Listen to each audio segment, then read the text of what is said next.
Thank you, everybody. We had a very good meeting. We talked about North Korea, as you can imagine. We're very much in agreement. I think we're very unified, and we have been right from the beginning.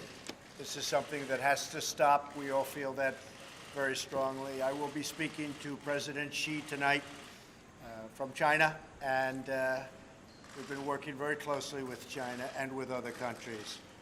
That phone call will take place tonight. So if you have any questions, go ahead. Mr. President, what have you been able to do to reassure South Korea, given the recent tensions rising? Well, I think as far as reassurance, they probably feel as reassured as they can feel. Certainly, they feel more reassured with me than they do with other presidents from the past, because nobody's really done the job that they're supposed to be doing. And that's why we're at this horrible situation right now. And it is a very bad situation. It's a very dangerous situation. And it will not continue, that I can tell you. So I think South Korea is very happy, and you don't mention Japan, but I think Japan is very happy with the job we're doing. I think they're very impressed with the job we're doing, and let's see how it turns out. Mr. President, were you being sarcastic when you thanked Vladimir Putin for expelling 755 diplomats from Russia? In order to reduce our payroll? Absolutely. I think you know that. I think you know that. We'll see. In fact, I was just speaking to the secretary, and we're talking about coming up with an answer. When, Rex? Tell me. By September 1st. By September 1st, we'll have a response. But we have reduced payroll very substantially. Yes. Mr. President, a lot of Americans are on edge with this rhetoric going back and forth between the United States and North Korea. What can you tell them? What do you think tell them? You know what I can say? Hopefully it'll all work out.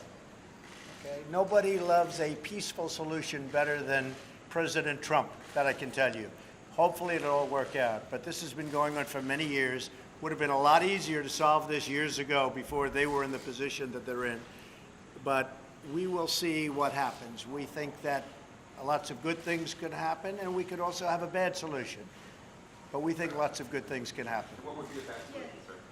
I think you know the answer to that. But tell us more, Mr. President, please. When you say bad solution, are you talking about war? Is the U.S. going to go to war? I think you know the answer to that. Is Iran abiding by the nuclear agreement in your view? Well, we have some pretty strong opinions, but I would say that they are certainly not abiding by the spirit of the agreement, and I'd go for really a further step. But I would say that the spirit of the agreement Iran is not abiding by, absolutely. Staying in that region, do you have the right generals in place right now for the fight in Afghanistan? Well, we're going to make a determination, Peter, in a very short period of time as to Afghanistan. I've been looking at it. It's our longest war in history, 17 years. That's unacceptable. We will be making decisions, as you know very well. We're looking at that very closely. We talked about it a little bit today. We talked about Venezuela today also, by the way. Venezuela is a mess. It's a very dangerous mess and a very sad situation. But we talked about Venezuela also. We're a couple weeks into General John Kelly's time as your chief of staff.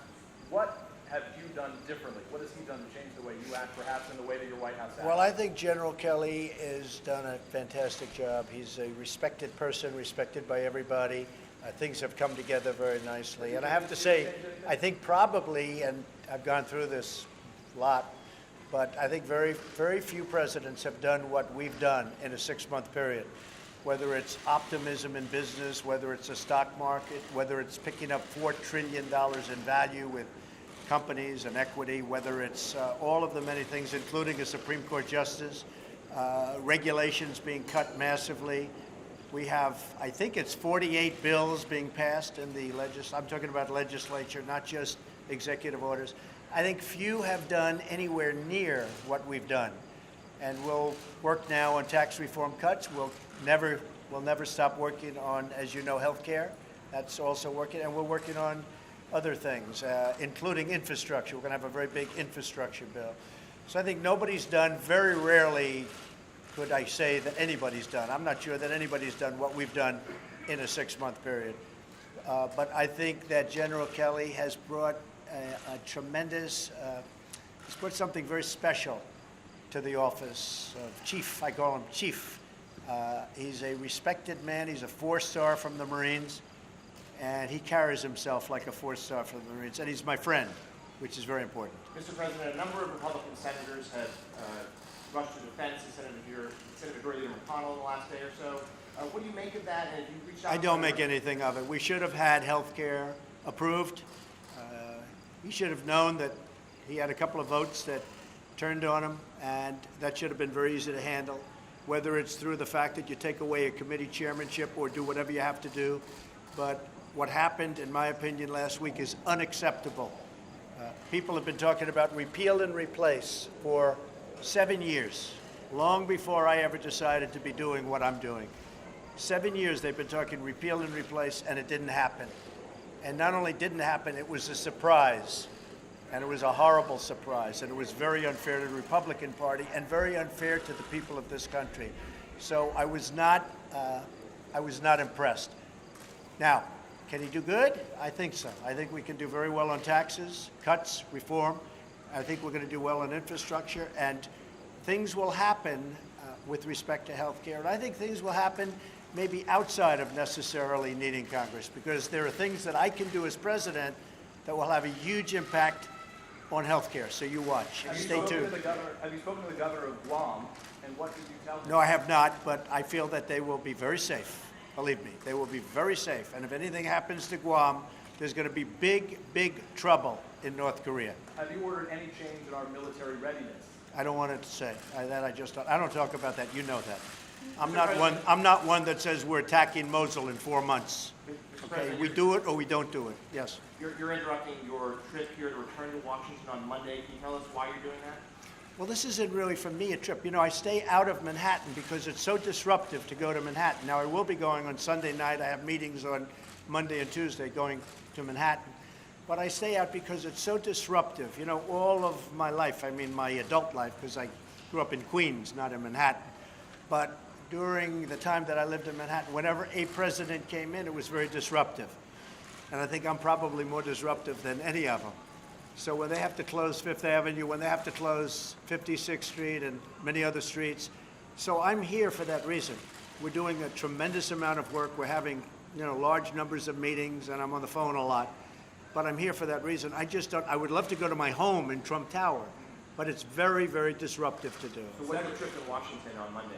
Yes, we have a conference scheduled. We have a very important meeting scheduled, and we're going to have a pretty big press conference on Monday. Secretary Tillerson has spoken emphasizing diplomacy. You've spoken increasingly emphasizing the potential for military options. Are you two on the same page? Totally. I can tell you totally on the same page. And Secretary, maybe you'd like to make a statement? Well, I think it takes a combined message there if we're going to get effective movement out of the regime in North Korea. I think the President's made it clear he prefers a diplomatic solution. I think he responded to that in effect just a moment ago. And so I think what the President's doing is trying to support our efforts by ensuring North Korea understands what the stakes are. Speaking of the State Department right now, these recent acoustic attacks we've learned about regarding diplomats, American diplomats in Cuba. Who's responsible for the acoustic attacks? Is it Cuba? Is it Russia? Who's to blame for that? We've not been able to determine who is to blame. We do hold the Cuban authorities responsible for the safety and security of all of our people, just as every host country has a responsibility for safety and security of diplomats in their country. So we hold the Cuban authorities responsible for finding out who is carrying out these health attacks on not just our diplomats, but as you've seen now, there are other cases with other diplomats as well. What do you make of this awful situation of them losing their hearing, these American diplomats? Yeah, it's awful. You just described it exactly correctly, which is why we're bringing people out. Can you tell us what you're considering for Venezuela? What options are on the table right now to deal with this mess? We have many options for Venezuela.